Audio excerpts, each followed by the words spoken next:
well, the lead is the wrong unit of demand. We made a mistake. We said, well, let's just get lots more of those then. That's what we need. If any of those are going to work, is going to be the quality of your authority signals. Are you trustworthy?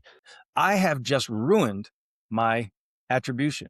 Wrong incentives, wrong process, can't track it. Yeah. You've got a great buying signal and you're not only not heeding it, you're actively suppressing it. It was like one of those near-death experiences where I see my life flash before my eyes. My first reaction to that was, oh shit. What is your like practical advice to the CMO trying to figure this whole B2B, buyer journey out? The single most important thing that CMOs need to understand that they don't is actually. I am live here with Kerry Cunningham. Kerry is a B2B consumer behavior expert, and you have a very impressive resume. Positions with Serious Decisions, Forrester, and now with 6 Sense, an AI B2B platform focused on identifying intent and in-market buyers. Is that about right? That's about right. Yeah. Yeah, we can talk about that. I imagine the most important thing on your resume, though, is that you are a graduate of the Indiana University, and you have a big game coming up. So I hope you're feeling pretty good about that. Yeah, there haven't been too many big games since I graduated, which you could tell was a very long time ago. There have been, I think, 2 big games so far, both this year and the third coming up. So, yeah, it's actually kind of it's kind of fun. I've never been inspired to care about Indiana football before, but I'm on the bandwagon. Yeah, why not? I mean, like the storylines are pretty amazing. So like with Fernando Mendoza, his mom, going from Miami now to Indiana with Signetti. I mean, I think I could do the whole podcast on that, Kerry. So I'd probably be just happy. He seems like he's a lot better at coaching college football than really anybody else right now. Oh my gosh. Yeah. Pretty amazing. So Kerry, I first ran into your research. I read a paper called The Deindustrialization of B2B Marketing. Yeah. And as a CRO who started in 2013, so dating myself a little bit, it was like one of those near-death experiences where I see my life flash before my eyes. You talked about a lot of things that worked really well, I guess, around 2010. This was probably a lot of your work out of Forrester with the waterfall. But the erosion of brand, leads that weren't that motivated. What prompted you to write that? What was going through your mind? Were you starting to see a lot of things in consumer behavior that were probably disconcerting? Well, I had been seeing for a long time. So, the job that I had at Serious Decisions, which was an analyst firm, it was bought by Forrester. But at Serious Decisions, my job, along with a buddy of mine and some other folks as well, was to help companies optimize their lead management processes to increase lead conversion rates. And over the course of a few years, you have 200 conversations a year with marketing organizations in that role. Yes. And you just see all of these different practices. We have best practices we try to get our clients to implement, but even the ones that implement the best practices and do everything that you want, they get their lead conversion rates from roughly 1% of lead to revenue to 2. That's like the great thing that you can accomplish if you can get 1% increase. And that just, after a little while, you're looking at that saying, well, what is the point of this? Exactly. This is so bad. You wouldn't, just hard to look at any of that as a success. So, we started really thinking about why is that? And the main thing that we came up with was, well, the lead is the wrong unit of demand. It's not a unit of demand. In fact, a lead is just a person who you got to come to your website to fill out a form. And like the story I tell about the industrialization of marketing is this, that, back when I started, which was long before you, there were no leads. There were no inbound leads. There were no websites. Right.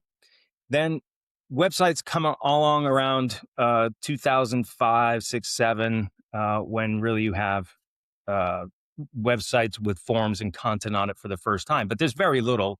And if somebody comes to your website, they're there for a reason. And it's not to look at your content because your content isn't there and it sucks.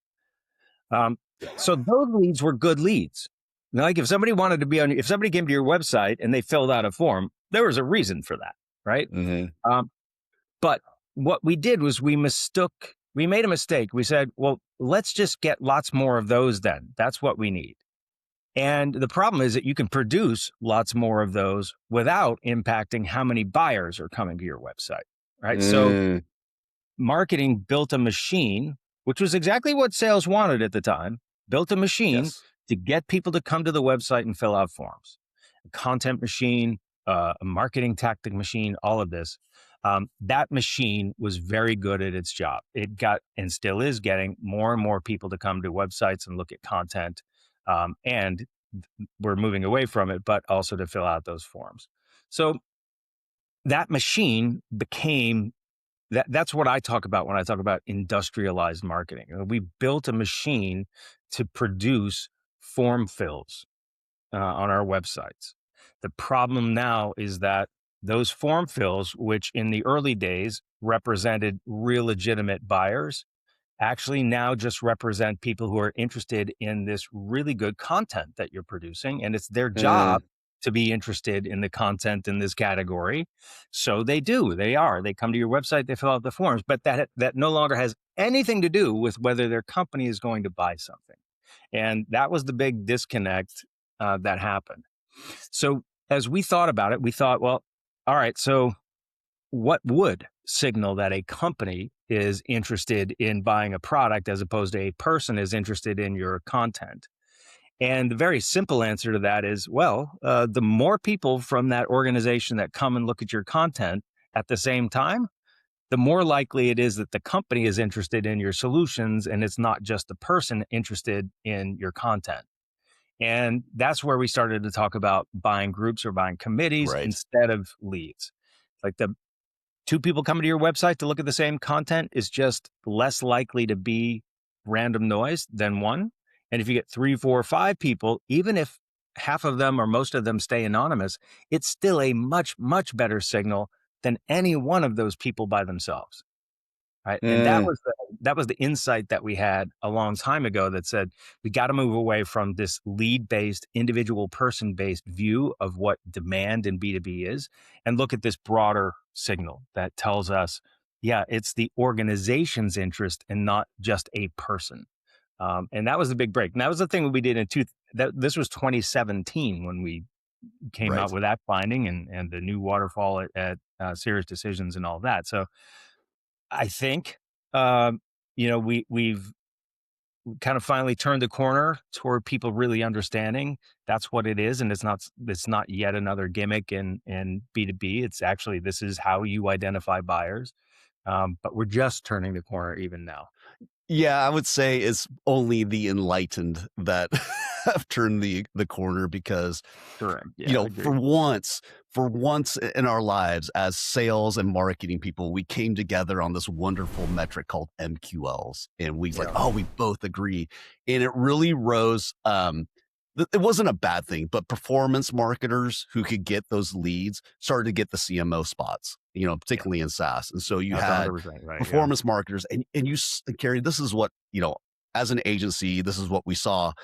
We just saw the same website over and over and over again, like no tagline that meant anything. It was just this highly converted um, lead magnet, click on, Yep. talk to sales right away. That's really all that happened. And so now we're undoing that mess, to your Yeah. point. Yeah. Yeah. I'm going through an exercise with ChatGPT where we're rating uh, B2B websites for the kinds of content that are on the home pages, not very deep inside, but just what's on, the home pages. And one of the ways I'm rating it is how much of it is self promotion versus addressing the functional issues that the solution addresses. Uh, and it's like 65% self promotion Is it uh, still all on features, not average. benefits? Yeah, it's just we're number one, and We're not. yeah, Well, I mean, to some degree, I mean, kind of the flowery, um, marketing language, ChatGPT, some of the AI, they actually like that. I think studies have shown that, but it's still, I well, don't think it's, Yeah, I don't think sustainable. I wanted to fast forward to the 2025. Want to make sure I get the title exactly. B2B Buyer Experience Report. So Yep. is this the second time we've done it? I guess Third, probably the yeah, third third time. time. But if the 2024 report was the 70/30 report, this is now the Yeah. 60/40 report. I wonder if you could unpack what changed from 24 to 25 in the Yes. research. So 24 and 25 were the same. So the 70/30, 60/40 refers to like the first term we have to have is the point of first contact. So we Okay. started talking about this in 2023. The point of first contact just means when does a sales rep talk to a member of a buying group for the first time in that buying journey? And what buyers told us very, very consistently was that that happens 69, 70% of the way through the buying journey. Um, Everybody who's involved in that buying process gives you the same answer, whether it's the financial ratifier, the purchasing person, whatever. They all say exactly the same thing. We have the first conversations with sellers there.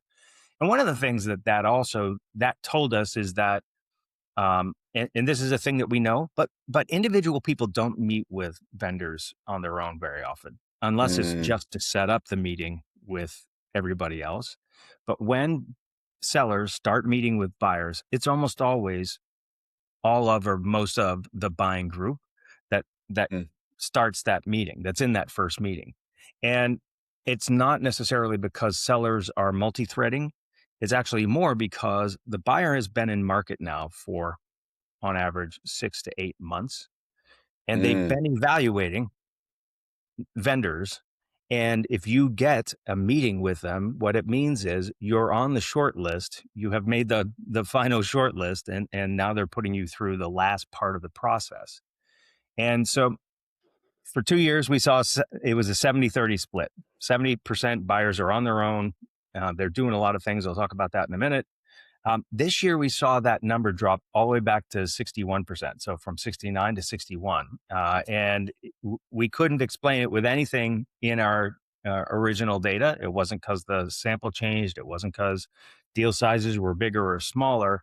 And then we had actually captured a lot of information about whether those buyers were using AI in their buying process.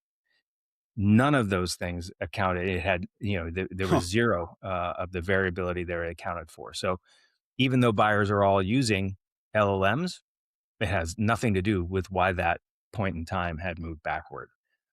So to be honest with you, my first reaction to that was, oh shit. Now we have to go tell people that this thing that Yeah. we've been saying is locked and loaded and true is different now, and we couldn't explain why. Um, and then we went out and did another survey to try to explain why, because there were a couple of things that we hadn't asked about in the original survey, but which we knew are really impacting everybody. One of those is economic uncertainty for reasons I don't have to explain. All right, everybody Yeah. globally is experiencing economic uncertainty now. Hmm. And there's an accepted economic measure of economic uncertainty, and the graph for that thing went like this last year. And it's So mostly AI driven, correct? Or not yet. political and No, AI? no. Yeah. There's AI, but it's mostly, frankly, Trump driven. It's Right. it Yep. Yeah, it's that. Um, and then there's AI. So um, the other thing that we thought probably everybody who's a buyer in B2B is experiencing is they're probably being told that the next thing they need to buy has to have AI inside it, or they just really want it because they expect that there are Mm. some sort of benefits from having a new version of whatever they have, but with AI inside it. And so those were our hypotheses. We went out and tested those. We ran another whole survey. We asked questions about that. And when that data came back together, they explain all of the change. Oh, Those are wow. the two things. And so the way that it hangs together is basically this: we think of economic uncertainty as slowing down buying processes, but it's more nuanced than that. It cancels a lot of buying processes or puts them on hold. Mm. But the buying processes that continue are accelerated. So, and the reason they're accelerated is and everybody who's been in any sort of leadership position in B2B knows this. If I got budget at the beginning of the year, and that budget is to buy something that I think is going to help me get to my goals, I want to get that done. Like, and the more economic uncertainty there is, the more pressure I feel to get that thing in-house and operating as quickly as I can. So you've got a bunch of stuff that's canceled. That's that. But then everything that continues, and we were just talking to buyers who made a purchase. So Mm. their purchases were compressed. And we asked specifically, did economic uncertainty change the length of your buying cycle? So we ask it neutrally, and and a very healthy net of people said, yeah, it shortened the cycle. And then we asked, did the economic uncertainty change the timing of your interaction with sellers? And that was a big net. That was net 44% said they engaged earlier with sellers because of economic uncertainty. Now, that by itself doesn't make a ton of sense, except we also asked about AI, and we asked, did the fact of needing to, so first of all, we asked if they had wanted or expected that there would be AI. In the 80% plus said yes. 100%. 89% said that the thing that they bought had AI inside it. So the answer, a blanket, yeah, everybody is expecting it. And we asked, did you change the timing of your interaction with sellers because of the need to evaluate AI? And that was 44%. Yes, we engaged earlier to evaluate AI. And the reason for that is that they haven't done it before. If you're a buyer Mm. B2B and let's say that you're the head of accounting, what our research shows is on average, you have evaluated accounting platforms 8 times in your career already, right?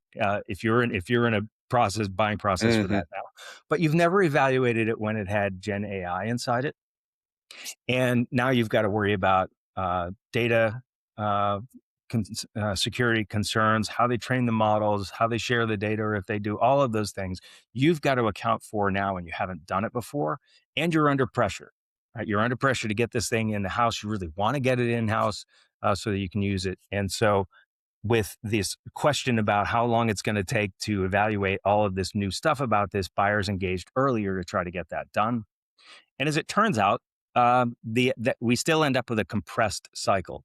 So 24 and 25, the buying cycle was about a year long on average. 23 and 24, it was a year long. 25, it was only 10 and a half months. Mm. So if they completed a cycle, it was substantially compressed, and substantially compressed because they're in a hurry to get it done. They engaged earlier so that they have time to evaluate the AI. And it turns out that didn't take that much longer. Oh, wow. So, okay. So you're speaking to a lot of what we feel. So as a vendor, we sell to CMOs, we sell organic content, SEO, GEO, Yep. and the CMO, and we do just enterprise.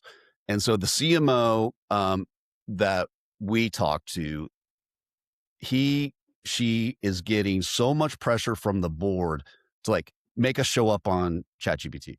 Right. Um, they have no idea what that actually means, right? Or Correct. how to actually get there. And so Yeah. the CMO is sitting in a very strange spot. It's like, I kind of know. I kind of know. And so when we talk to Shurok, like we are doing more about empowering them to educate board members and the C-suite Yeah. about what this, because I want to talk about the dark funnel also Mhm. because in marketing, it is the single largest loss of lead attribution that we've ever seen.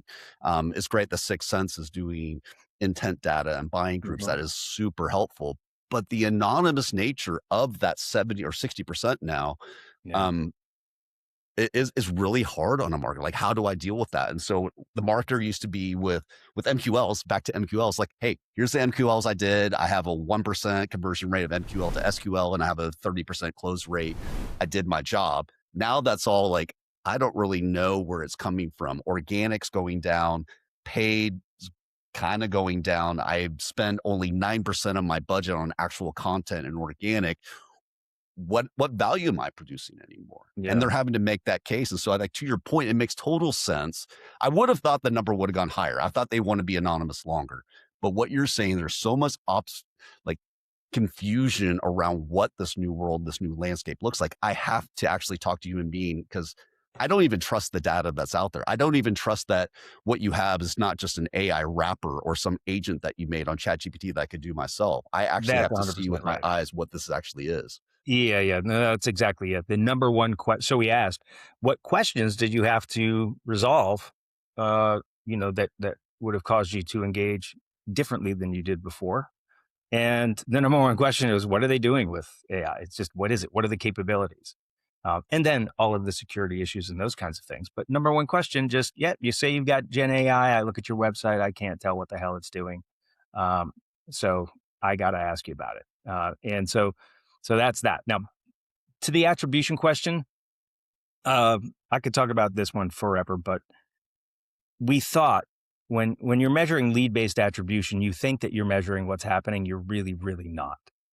And the reason for that is that there's always been this dark funnel.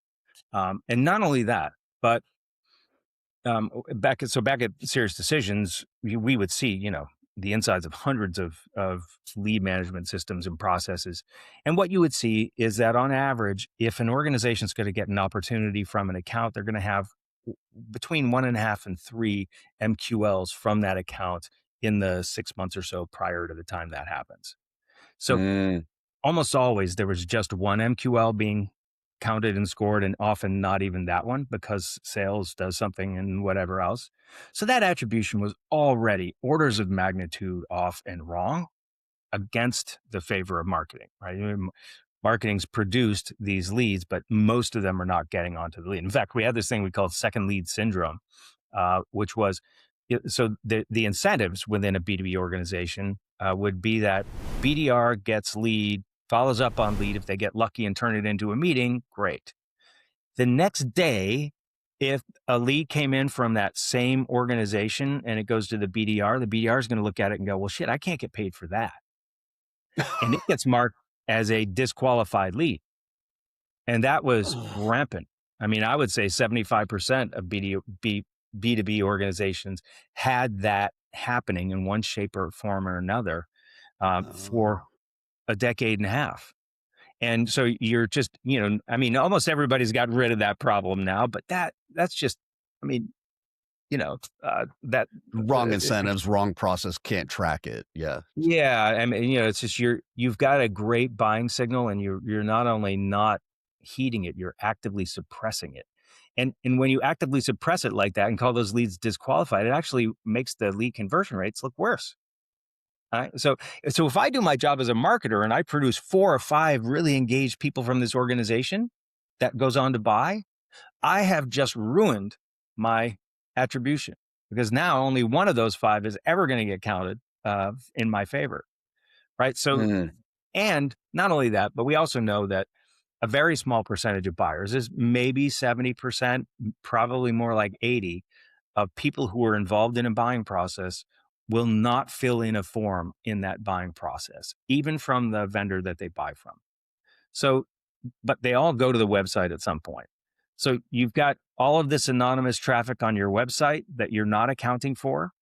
And it's most of what if you pay to bring people to your website, most of the result of that's going to be anonymous traffic. If you're not accounting for that, you are not accounting for how marketing is influencing deals. You're just not, because the things that turn into MQLs are just a small fraction of that traffic that you're driving. So that, to me, it was always it was always horrific for marketing that we were being, and there was lead-based attribution. It was always very, very, very bad, but we didn't know until, relatively recently, just how bad that was.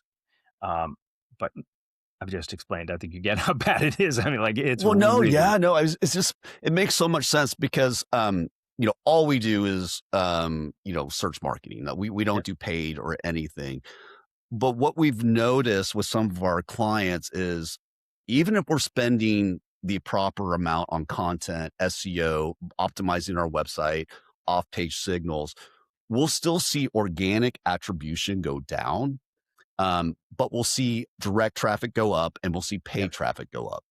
mm, And what I don't think CMOs get, or again, back to the enlightened ones, they do, but people aren't going to click. They definitely won't fill out a form, but they're not going to click an ad Right. and until they go through AI has just changed. I call it the keystone. It's like the Yellowstone wolf. When we put the wolf back into the, the environment, everything got better again. Once Yeah. we actually write well, we distribute our authority, we talk about what we do. Back to your point of we actually solve problems here that are your problems. Once we Yeah. actually start doing really well at that, all the other channels start flourishing. And I Yeah. just feel like there's an underinvestment, to your point, and this were maybe preaching to the choir, but underinvestment on brand, on trust. Um, I just think there's just a lot of that just is being misrepresented when it comes down to the budget. Because again, it's like, well, I know my ROAS when I spend more on ads. So why would I write a case study or why would I do a white paper or why would I go Yeah. to this? Because I'm not going to get paid. I'm not going to get credit for that at the boardroom in 6 months. Yeah. No, that's exactly right. Again, it's incentives, and the incentives are out of whack. They're not matched to how buyers buy. So there's a scenario that I've been posing to people lately. A couple of facts from I mentioned this a minute ago from our recent study. We asked buyers, so you're buying something in, accounting software or ERP or whatever it was. How many times in your career have you been involved in purchase processes for that category? It's eight times. Wow. So yeah, the people who are making decisions are largely in their 40s. They've been around for a long time. They've been in the Mm, same industries, they've been in the same functions, and most buying processes go 3 months, 6 months, and stop without buying anything. So your buyers are in market a lot more often than you see them in sales meetings and mm, all, because they go into market for a while and something happens. Budget gets cut, priorities change, leadership changes, and then that buying process stops. And one of the biggest reasons it stops is that the buying group moves along for a little while and they get frustrated with each other. They can't agree on what they should do, and they just say, okay, let's table it for a while. 40% of buying processes stop that way. So, wow.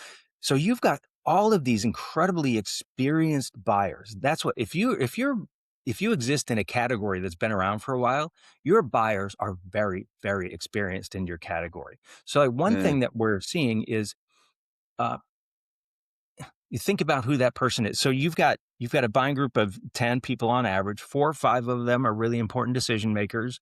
All of those 4 or 5 have an average of 8 buying processes in that category, even if it's the financial buyer or the purchasing person. So, one, do they need to go to Google to find out if you exist? Well, if you're a that's new true. brand, yes. But otherwise, no. Right? They do not. They're Yeah. not starting their buying journey looking for who to evaluate. They already know. Mm, And so our research says 4 of the 5 vendors that they're going to evaluate are on the short list on day one. Bain had a similar finding. LinkedIn had a similar finding in a different study. mm, That's just like, that's how it works is when you're in an existing category, your buyers know between the 10 people, they know all of the brands that they're going to evaluate. They put 4 of them on the short list on day one of that buying process, and they buy from one of those 4 95% of the time. So wow. they're not going to Google now to find out if you exist. They never have. They're going to go look for other things, but that's not why, right? So you're not missing out on shortlist because you're not, you don't show up well in Chat GPT. Not now.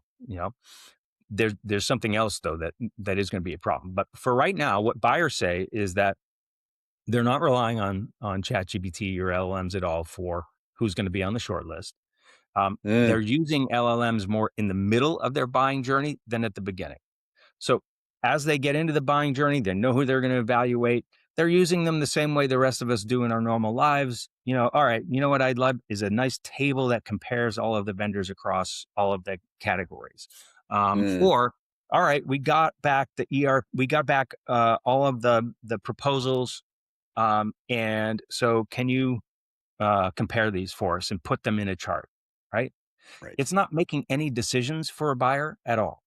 It's just, can you organize stuff? Can they synthesize it, put it all together? That's how we use it now.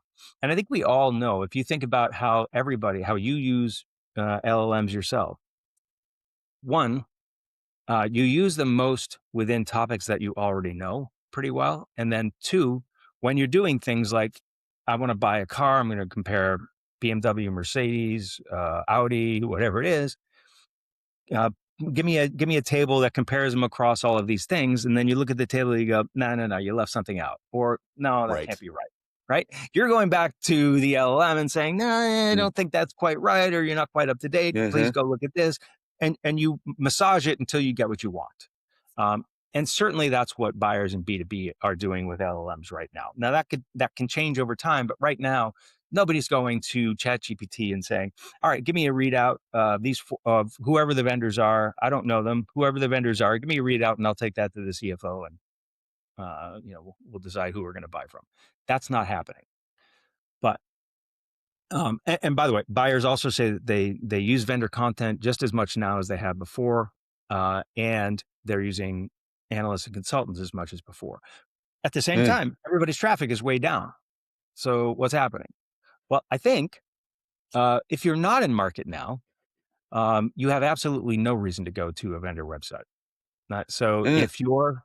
if you're among the professionally curious, if you're the head of accounting, you are under contract with a vendor right now, you're in year one of that contract, you're not in market, but it's still your job to look around and you're curious about things. And so Yeah. you might normally, under normal circumstances, 3 or 4 times a year, go spend some time looking at vendor websites. You have a bad experience one day or something, and then you go look around at the other vendors in the space. Right now, you're not doing that. You're going to ChatGPT.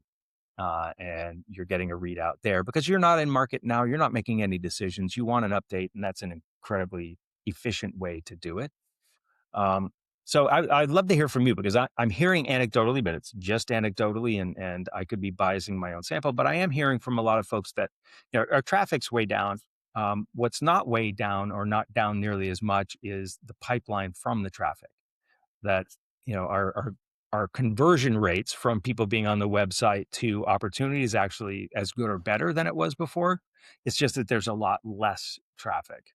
Um, No, what you said makes a lot of sense. I mean, in terms of seems like the winners. So if you have prior experience, if you're already a big firm and you have lots of great relationships yeah, with your buyers, you're going to win. I think where those companies are stumbling are exactly what you're talking about is if you don't map out your content against the buyer journey, yeah, comparison tables, customer reviews, case studies, you have to map that out. If you become invisible on ChatGPT, then you just lose. yeah. You're What not you're going to get saying on that. makes yeah, you're not going to get on there. And so Yeah, and then the other statistic I wanted to ask you about that was shocking to me. Not only 94% of the short list, what is it, like 4.5? I guess it was something like the number four, get the short four out of list, five on the have short list. prior Yeah. experience. The winner was like number one, like if once you rank them and stack them, number one was winning, what was it, 80% of the time? 77. Yeah, 77. Wow. yeah. Okay. So like that's shocking to me. And I would love to know, well, it seems like, well, if I'm a challenger brand, this sucks. It does. Well, yeah. I mean, we already know it does. This is the explanation for what you already know. This isn't, oh no, I'm going to go out there and find out that it sucks, right? You already know it sucks. It's Being a very challenger difficult. brand. And Yeah. but what has happened? So we asked those questions last year as well, and so if you think, all right, so 4 out of the 5 vendors are on the day one short list. Last year, the buyer bought one of the 4 85% of the time. This year, it's 95. And I think Mm. that pure economic uncertainty operating against the buying group. So I'm not going to uh, stick my neck out for something new. not at all. Yeah, no, we got Yeah. a lot at stake right now. I can't experiment with new vendors. If I don't know you and trust you already, and as you were saying earlier about brand, um, your buyers already have experiences with you, mostly personal experiences, either evaluating you or using you if you've been around for a while. But what are you doing to make sure that all of the people who have experiences with you feel good about you now? If they, that they understand, who you are as a brand now, how you're safe for them. I think that's probably the most important thing right now. How you're the safe choice for them. One of the other things that, and love to get your take on this too, but we know that the financial buyer, the purchasing person, the IT or CISO, whoever those other people are involved in the buying process, it's almost certain that if they're not your primary buyer persona, you have zero content that supports them. Yes. But they're vetoing you all the time, and your job is to make it easy for them to buy you. And like, so one thing that I've seen occasionally in the past, but very rarely, is, let's say that, your sixth sense, your primary buyer is the CMO. Is there anything on your website that helps the CMO have a conversation with the CFO about why Yeah. sixth sense? You know what I Yeah. mean? Uh, Exactly. that would be incredibly helpful, I think, for a lot of, Yeah. or webinars or workshops around those things. How do I make the case Hmm. for this with the CFO? How do I talk to the head of purchasing about this? Um, and or direct content, and I would say and direct content for those folks, and content that LLMs can consume, that can also, we would love the LLM to include as part of its readout, hey, I think you ought to know, here's how CFOs see this solution, or here's how, right? Um, but we don't, I think that's something that B2B, or that's like low hanging fruit for B2B organizations. And that's where a generative AI can be very useful now. Now we can get a head start on creating all that content, where in the past we would have said, there's no way we can afford to do all that. Yeah, which again is hard for a challenger brand if you're trying to. I mean, this is why I love enterprise, because enterprise, at least if even if they're not spending the budget right, at least they have the capacity to start building up their content library Right. to actually address these things. I think for us as an agency trying to educate the CMO about what's going on, I mean, that is that I never thought I would be writing CFO content for marketing, right? I never thought, but Yeah. that's what we're doing. We're writing board content, Yeah. because Great. exactly what you were talking about. And what the other thing, this has been our big, drum that we've been beating, and is based on your research. The the buyer finally has the experience they've always wanted. I don't want to be cold called. I don't want to be cold emailed. I'm going to initiate the contact. You say Yeah. that all B2B buying happens really empowered by the in market buyer. They initiate the Yeah. contact. How do you initiate the contact? Quality of your brand, quality of your content, your authority, the EEAT Google signals that you put out there. If you're a challenger brand, you got to get in the short list. You got Yeah. to get in the short list, because at least you got to have a fighting chance. And so I'm just trying. That's what so the quality. I mean, great. I'm glad you got ads. I'm glad you're doing cold calls. I'm glad you got 100 BDRs, whatever. But they're not if any of those are going to work, is going to be the quality of your authority signals. Are you trustworthy? The other thing I want to ask you about, when I want to go to a vendor, when I'm choosing a new vendor, I ask my neighbor or a peer. Yeah. Do you think we're going to get to a point where I'm asking my robot buddy, I mean, I know we're already doing this, Yeah. but I'm sure there's some kind of human middle and validation. I guess where I'm going is, are we going to see agentic to agentic buying? I mean, everybody says yes, we will. And I From what suppose I'm at hearing some from point you, we we're will, a but long ways away. I think that's a ways out, because I mean, you can't have it both ways. You can't know, as everybody does, that AI LLMs are extremely unreliable in the truthiness of what they tell you, right? Yes. And we all know that. Um, So you can't know that and also say, the other thing is, we also all know that being trustworthy, like, what buyers care most about is, do not F this up, right? Yeah. Don't Yeah. get me in trouble. I need this. If I'm going to spend money on you, it can't get me fired. It can't ruin my career. That's like, I'm in this year 4 of a 5-year average life cycle of a CMO. I just, yeah. So, that's if times are great, things are flying, we're 5 years yes. ago, and everything's flying, then you know, I'm taking more chances. I'm taking a lot more chances. Mhm. Um, but right now, in normal times, I'm taking risks. It's calculated risk. And Yeah. so you can't know those things on one hand, and on the other hand say, and pretty soon we're just going to leave it all up to AI agents. No, come on. I mean, no, you have to, these other two things have to be addressed really, really firmly and probably for a while before anybody's going to hand off a real Mhm. decision-making process to some other, to a robot. It's just, I think it's fun to speculate about all of those things, and it's important to be talking about what's possible, but we're a ways from that, and I think we need to tone down the Yeah, yeah, rhetoric. yeah. I agree. I do think, okay, well, one, do this is a shameless pitch for sure, but like you do have to optimize your website. I mean, there's just if you're not crawlable by the LLMs, now we have grounding and RAG pipelines, everything, post training. I'm always shocked to how low performing big websites are, or great Ugh. brand websites. That's how poorly they don't do LLM.text. They don't do schema markup. They don't even Ugh. organize like a textbook, which is like really basic. Read it like a human. Right? So No, there's still well, just a also, lot of yeah, that missing. so I mean, two important points there. We said 4 out of the 5 vendors are put on the short list on day one, and buyers are probably almost never going to your website anymore before day one. So Yeah. the short list is being formed primarily from their memory, but their memory as modified by what they hear and see about you between that Yes. point and the time they go in memory. And so what they see and hear about you between that point is going to be heavily influenced by what they see in their favorite LLM. That's Yeah. going to be the main source of that. And then, whatever advertising you do. So those are the two things. And then talking to peers, right? So there are a bunch of sources that they'll have in between buying processes, but LLMs are going to be a really important part of that process. So if you're not carefully managing that, then you run the risk of not being on the short list or not motivating your buyers to put you on the Mm. top of the short list early. And I mean, we have to do that.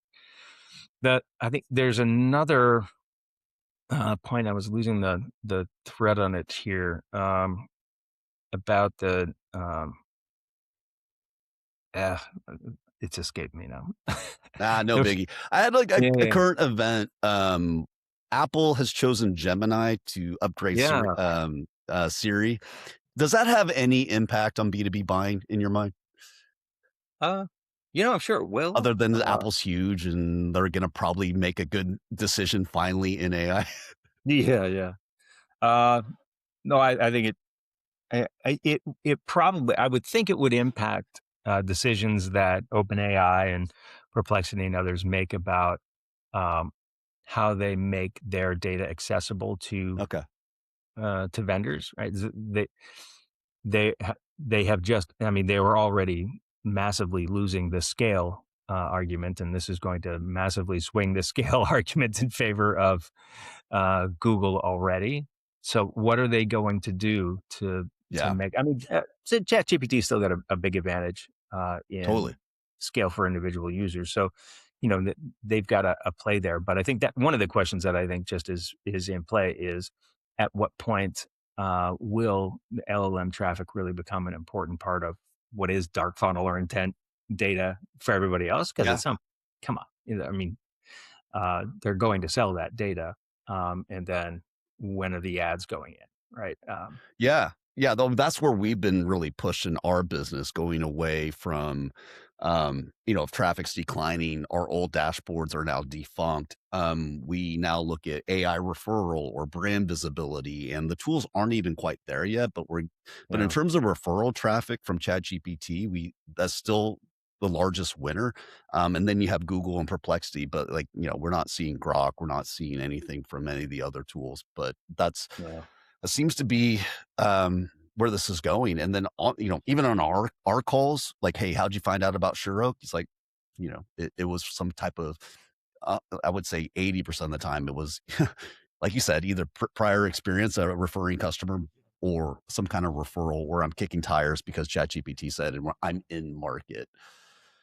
yeah. I think there's also, we need to look at how these things impact buyers in different scenarios. And one of those scenarios would be if there's a really established market with 3 or 4 or 5 big competitors. I honestly, ChatGPT, Google, none of them really have any impact on who's going to be evaluated. If you've got five Mm, competitors in a space, they're all going to be evaluated, and your market share is the biggest thing that's going to determine yes, where you your show up, safety. right? Yeah, When your you're safety. yeah, so but when you're in a market with, you know, 10, 20, 30, 50 thousands of other competitors in the case of agencies, Yep, that's now us. you really, really, really have to worry about how you show up anywhere and everywhere, right? And there's huge advantages. So I think there's a spectrum there that we have to help B2B marketers understand, where Yeah, you sit on this spectrum, because I would tell, and I do, look, if you're an accounting platform specialized in a specific industry, do you have to care right now about whether you show up in ChatGPT? No, probably not. Because it's your job, your buyer's job to know you. They've evaluated you and used you 5 or 6 times. They're not going to yeah, forget, right? right. And if they go to ChatGPT and they don't see you, they're going to tell ChatGPT, "Wait, you got to go out and get this." I mean, that's the way that's going to go in this very defined space. But if you're not in that, like if you're a CMO, goes from that to some relatively new category or new brand in a new category, and you try to operate the same way you did in that existing one, you're going to get killed, right? Yeah, no. So Yeah, well, back to your accounting analogy, if you're QuickBooks, you're into it. You're in a great brand. But like if you're zero and when they're a comparison, and if you're not in ChatGPT, that's going to be yeah, really hard. So in terms of CMOs, like what should they be reading? What are you like how do they catch up in this world? Are there certain yeah. books, things that have been influential to you? What is your like practical advice to the CMO trying to figure this whole B2B, buyer journey out? So, I'm obviously going to pitch our own content because I think the single most important thing that CMOs need to understand that they don't is actually how your buyers buy. Yep, I'll And second that.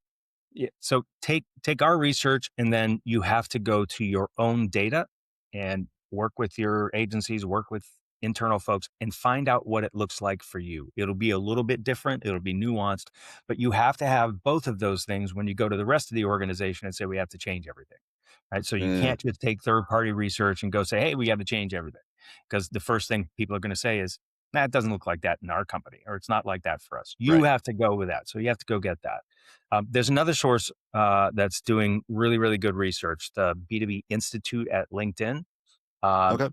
They do really good research around right now. So I'm in a workshop next week on this thing called buyability, where they're talking about what are the characteristics of companies that buyers buy in B2B. And it's the things that we were talking about. It's trust. It's, I already know Mhm. you. It's all of these things. So I think a CMO has to be an absolute expert in how their buyers buy. I think you've got to be an anthropologist of your buyers. Mm, And then you also have to, and that's part of that buyability is part of that. You have to understand how those buyers are making decisions, how that changes over time, how it changes in different markets that you might sell into. Um, it seems to me that CMOs need to be real experts in that. Um, and we've also done. I think there's a bunch of other research that you can find, even from if you look at Gong's research about buying, about sales processes, um, and there's stuff that comes from Stein. We've done some work with Stein oh, on a great. couple of things. Yeah, They're awesome. and yeah, and some others that where you really start to think much more deeply about how do we know our buyers? How do we align our internal processes to the way that buyers buy? Um, I've been getting I've going around talking to a lot of RKO, SKO kind of meetings lately, and one of the things that I'm telling everybody right at the beginning, just to get their attention, is that whole thing that we talked about, aligning marketing and sales. Sorry, but that was wrong. Um, Yeah, yeah, yeah, yeah. My bad. yeah, and especially fun when you say that to a room full of marketers and sellers who are there to get aligned for the new year. But really, it's align to your buyers first. And if Yeah. marketing and sales align to the same reality, then you'll be mostly aligned. And there's still some stuff to work out, but that's where to start. Make sure that all of your processes are aligned to how the buyer buys, your buyer buys. And then The rest of the stuff you'll take care of once you figure that out, but you've got to prioritize that. So Yeah, I love that. It's like, easy to say, hard to do. One of those type, like, I know we built our ICPs, we name them, we make an avatar, we write everything we know, we even try to measure, and then we forget about it. yeah, It's just like we get too caught up, we get too close to the product. yeah, So or even I think just often don't even think very deeply about it. that's There's true. there's Maybe a that lot of second very effort. surface level. You know, most of the content that I see, if you think about that buyer as being in their 40s and having evaluated in your category multiple times, is there anything on your website that is of interest to a person like that? Yeah, Right? yeah, Now, yeah, if it's how do I talk to my CFO? Yeah, that probably is interesting. If it's just uh, we're the best, we're the number yeah. one No, in, is that person going to stop and look at that at all? I don't think so.